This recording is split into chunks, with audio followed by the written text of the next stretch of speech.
Hello, everybody, and welcome to the first edition of our podcast for 2023. We are very excited today. We have Celeste here, who has been a member from the get-go. Even before we could be members, Celeste was a member, and she was involved in the practice that set up APPF and birthed APPF. And so it gives me great pleasure to introduce Celeste, who has been such an inspiration, first of all, of so much that has, as a private practitioner, to have had to endure in your professional career. And also gives us an opportunity now to meet you and to see who you are and to find out more about you. So welcome, Celeste. Thanks for having me. I'm very excited and a little bit nervous. It's absolutely nothing to be nervous about. So we're just going to chat as colleagues and as friends and ask you certain things that we can all learn about. Sometimes we spoke previously about little audiology hacks that we've managed to find and create and share along the way, and that's helped. And so I'm going to start off by just asking, what areas of clinical audiology are you passionate about and interested in? What I really, really love about what I do is focusing on the geriatric population. So working with the elderly from the diagnostics all the way through to the rehabilitation side of things. I think that for me, I get great benefit learning from them. I learn a lot from my patients, and it's just a wonderful journey to be part of with them. So yeah, my main focus is more the geriatric side of things and the managing of them. So the dementia course that we just did must have been right up your alley, right? Can you tell us a little bit more about how you found that amount of learning and that course that we've done has helped you to evolve as a better independent practitioner with your geriatric population? That course was absolutely invaluable. It opened up my eyes, it opened up my mind to looking at my patients in a different way, approaching it in a different way, thinking about things in a different way, and not just following the standard protocols, actually thinking what's happening higher up, what's happening in the brain, what are their processing abilities, how is that impacting their experience with communication, their experience with speaking with loved ones and friends. So it was amazing. Celeste, so it's such a audiology is such a rewarding profession, and working with the geriatric population, very rewarding. And you mentioned you learn so much from them as well. I wanted to know, how often do you see in your clinical consultations that loved ones join the session? Is it mostly still in the geriatric population that people would come on their own, or have you seen loved ones joining as well? It's definitely 50-50. I think there's a cutoff when loved ones start coming with, like children, when the patients are no longer able to drive themselves to appointments, no longer able to get themselves there, then they tend to step in. But up until the person is said to not be independent anymore, then a lot of them do come on their own or with their spouse. That happens quite a lot, husband and wife coming together. Even though it's rewarding, there are challenges as well that we know. So I want to know from you, what's the hardest thing that you've had to do? If you can think professionally, what's been the toughest thing for you in your career? So it's difficult, but if you can think the toughest thing you've had to do in your career. Good question, making me think. I think we work with people. We work with people that have a hearing problem. We work with people's emotions. So a lot of the difficult things that we have to do with is not necessarily diagnosing or fitting hearing aids, but navigating the emotional impact that is having on people and how to guide the patient and their family through that process. And that could be anything from anger to grief that you then have to navigate and provide them with the right information to get to the next step of their hearing journey. So definitely the emotions attached to the people that we see. And what is the best part of your job? What do you love about audiology? Besides the community of audiologists that we are, definitely that no one patient that walks in your door is the same. No one solution is the same. There's no standard approach to anything. So you actually, you very rarely get bored because everyone is different. Every situation is different, and you have to find the right solution for that person. Almost like unpicking the puzzle or putting the puzzle together, or unpacking each one of those layers of the onion. And I also quite find that very rewarding to get to the end point and see that you've come so far, no matter what those challenges have been, and you've changed someone's life, and that's exciting. Yeah, very definitely. That's the key. Unpacking the puzzle, figuring out what they actually need, what they require, and providing that for them or guiding them through that process. So, Celeste, if you had to take a look at your 21-year-old self and probably just embarking on your career, what would you tell yourself that you know now? I would more reassure myself that I'm on the right path. I will get there eventually. So take it one step at a time, learn as you go, keep training, keep asking, keep thinking about things.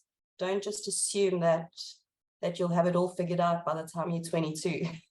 It will take time and you will get there. You're on the right path.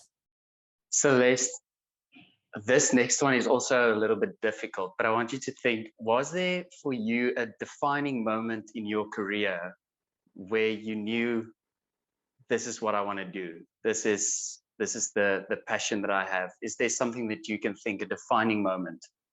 I think it actually happened at varsity and not necessarily once I was qualified. So, you and I studied together, you know what we went through. But in the third year, when we started doing clinical rotations, I think that's when it was just like, wow, this is for me. I'll stick with this.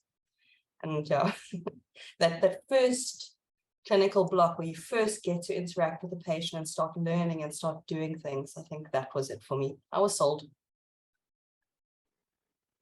What I always enjoyed about you, now that you mentioned studying together, I think you fit so well in this profession because there's always this sense of complete calmness about you, no matter the situation. And I think it must be very reassuring for patients to come to you in your practice. That's always a valuable skill to have as a clinician. So yeah, no, I can imagine your patients feel very comfortable with you. Well, thank you for the compliments. Much appreciated. But yes, I think when it comes to seeing patients or running the practice, I've always been kind of on the quieter side, getting the work done, the calm energy in a rather chaotic world. So yes. I think we all appreciate some calm, especially in a pretty wild landscape, changing, dynamic profession of audiology, as well as during quite turbulent time in our lives to be living and to be working as audiologists. I mean, it's not just the global economic crisis and coming out of COVID, but audiology itself is fraught with so many challenges coming from left, right, and center. What are your thoughts about the way audiology is changing and how we're going to have to adapt? Or are you worried about the threats? Are you excited for them? What are your thoughts about that? The landscape is changing incredibly fast, and I don't think any of us has a very clear understanding of what the end picture is going to look like.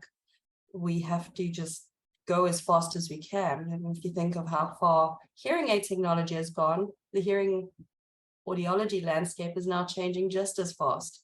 And you can't rely on how we did things in the past. Things have to change. If you want to stay relevant, stay in your profession, you have to change. You have to keep moving your goalpost, moving your thinking of how you do things, why you do things. But I am excited about it. I know there's a lot of negative commentary going on about various models and various thinkings, but I am excited about the future. I haven't given up all hope. So, do you think that there is a place for over-the-counter hearing aids in your practice? very much so, yes. As long as the right people are getting access to those instruments, then definitely. If it can be fitted by somebody who understands the hearing loss of that particular person and knows that it's a suitable option for them, then very definitely yes. Celeste, what would be your advice? So if somebody's watching this and they're thinking, I want to visit an audiologist, I do, however, get bombarded by social media ads about different hearing aids, and I see other advertisements, and it seems like it's such a vast field of information. I'm not sure what to do. What would be your advice in this situation? So if somebody is watching now and they just want to know, where do I go from here? Simplify the process. So step one, make an appointment to chat to a hearing healthcare professional. Speak about the difficulties you're having, at least find out what your hearing level is. No decisions have to be made immediately. Yes, there are hundreds of different options on the market, but social media is designed in a way to bombard you with stuff. It's the aim, it's the goal of social media. So simplify the process, take yourself out of that looking up information on Google and on Facebook and on whatever other platform, and just make an appointment, even just to start a conversation and not go any further, but just get the correct information that is relevant for you specifically, and not that's mass marketed to everybody out there. You know, I had a very interesting conversation with one of our members yesterday, and I thought maybe I should pose this scenario to Celeste and to Sabrunt, and to navigate what you all would do in this situation. So here's an audiologist who has spent a lot of time counseling parents with regards to their hearing impaired child. And the parents then had a contact via another audiologist and via another neurologist somewhere along the way. And the neurologist somehow got access to the patient information, and then reported back to the parents that, well, you know, we're not sure why the hearing aids are so expensive, but we can get them at cost price. And why is it that audiologists add a markup onto hearing aids? And turns out that the audiologist has explained all the intricacies, especially with working with a child, with regards to best practices and what we do in order to have a successful hearing aid fitting with a child. Now, I know that you don't necessarily work with a lot of peds, but the scenario could be replicated to any patient. And she decided to speak to the parents and explain what goes in to offering best practice. And it's not just pinning everything onto buying or selling a hearing aid or a device, and that there's a lot of clinical expertise, specialized equipment, repeat follow-ups that goes into that hearing aid that is being offered at X price.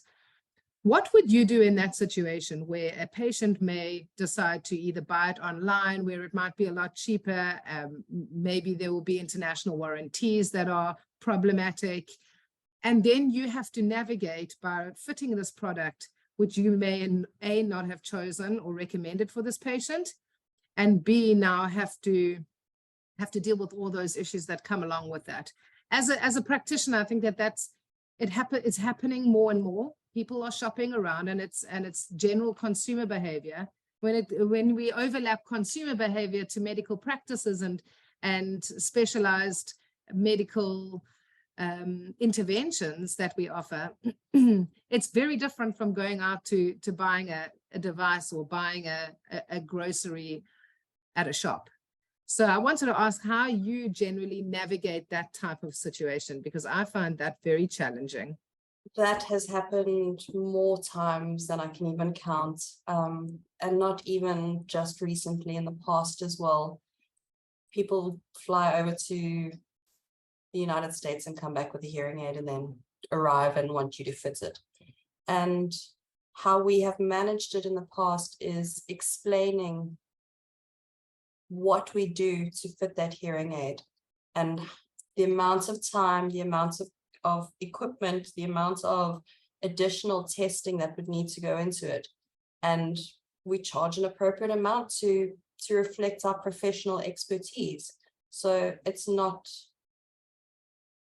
they don't get anything sort of just given to them just because they walked in with a hearing aid, but they need to actually understand that our professional ability is far beyond just bringing in a hearing device and saying, quickly just set it up for me, or dropping it off at reception and saying, please just set it up for my other ear, or whatever the case may be. But it is a very difficult thing to navigate.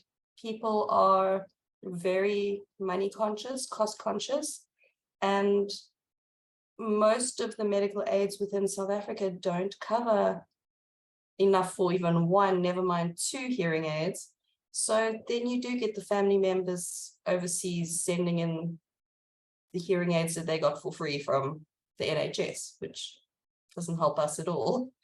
But it is a difficult thing to navigate. You just have to be honest and open about your professional expertise and what you are actually doing in the situation to get that hearing aid fitted best practice to their ears.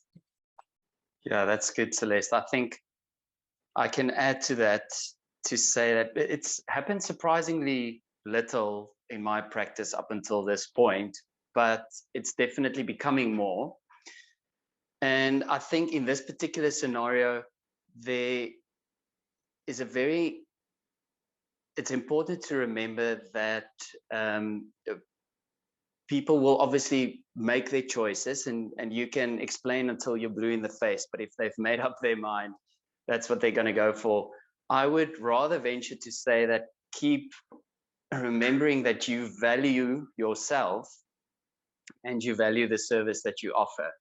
And in that sense, keep your focus on offering the best practice, because that will prevail in the end. There will be a couple of people that come through and they're going to get devices somewhere else.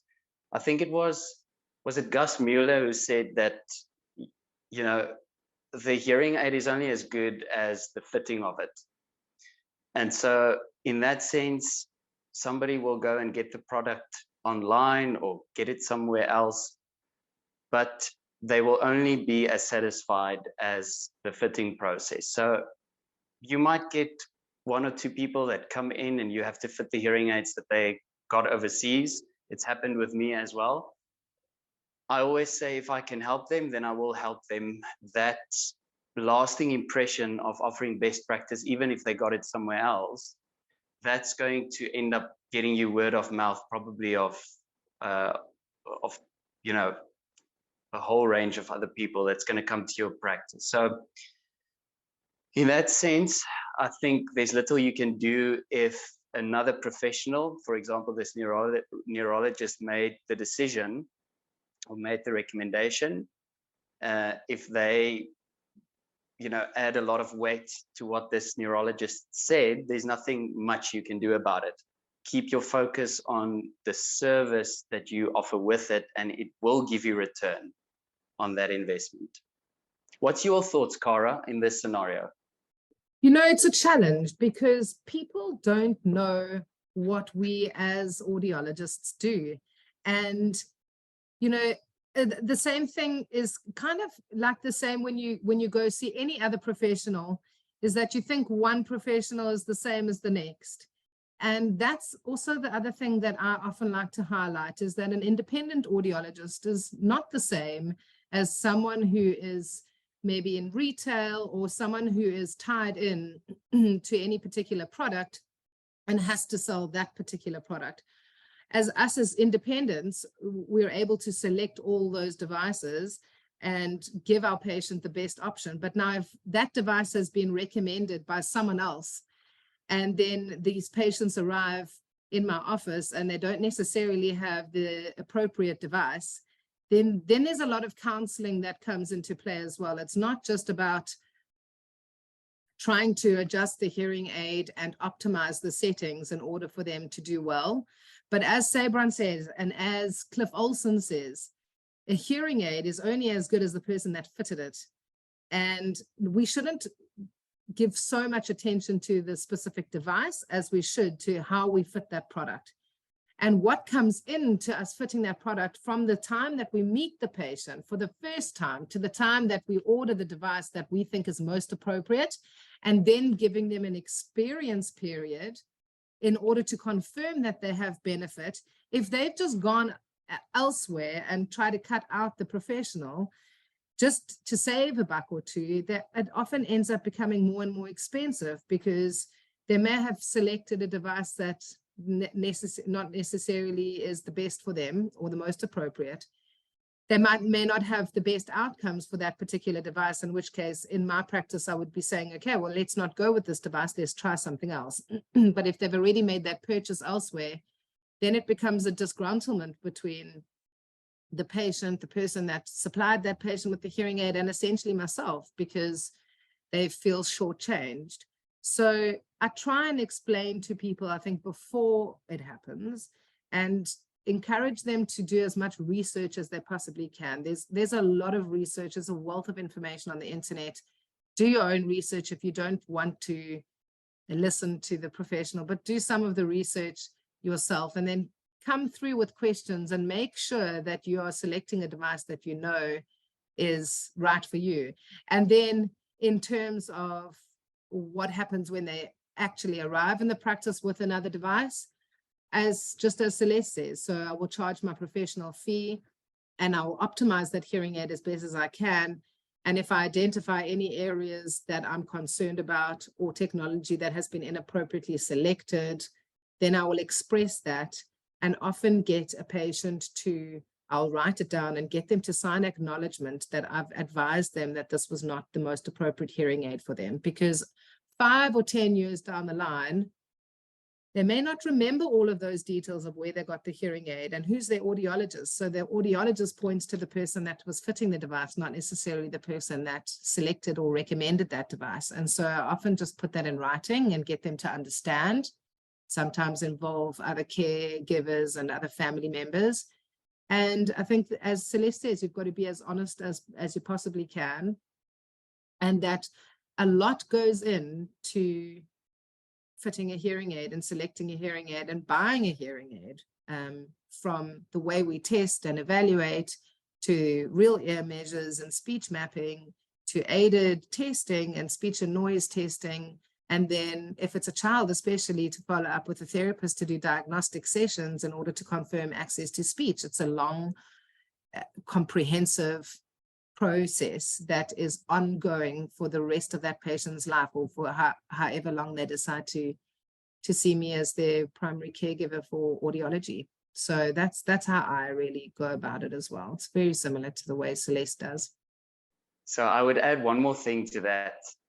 In terms of valuing yourself and your business, I often tell a person, I know this can sometimes sound overconfident, which might not be a good thing as well, but oftentimes I would tell a person, especially if they're looking, they saw this online, the price, and why is it so cheap at another place, or advertised online and it seems so cheap. I would often tell them, look, you're in the best hands here where you are now. And you, unfortunately, are going to lose out if you go that route. And oftentimes I would explain about real ear measurements.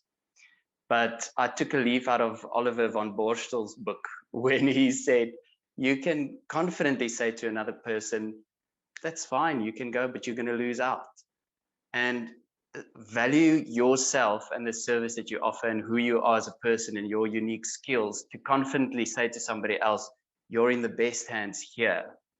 And yes, name one or two key things that you can do in terms of service offering. Like I mentioned, real ear measurements is a real key. But let them understand they're going to lose out if they walk out of your practice.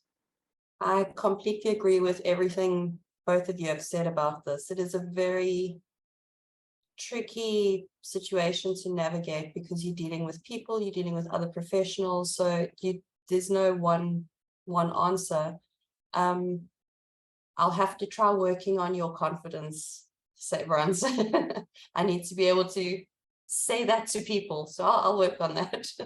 I think we all have things that we can work on, and to be better at all the things that we aim to be better at: better clinicians, better listeners, better business owners, better counselors. So we can all learn from Severance, especially. We can be more confident in our expertise, and we know that we've been trained, and we know that we are offering best practice, and we know that the outcomes of the patients will be the best outcomes that they could ever possibly obtain to.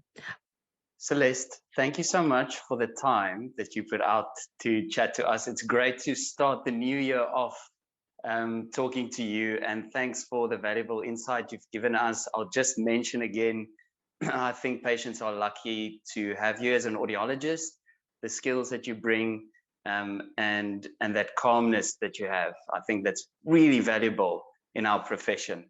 Thanks for taking the time chatting to us. It was absolutely lovely. Thank you so much, Severance and Cora.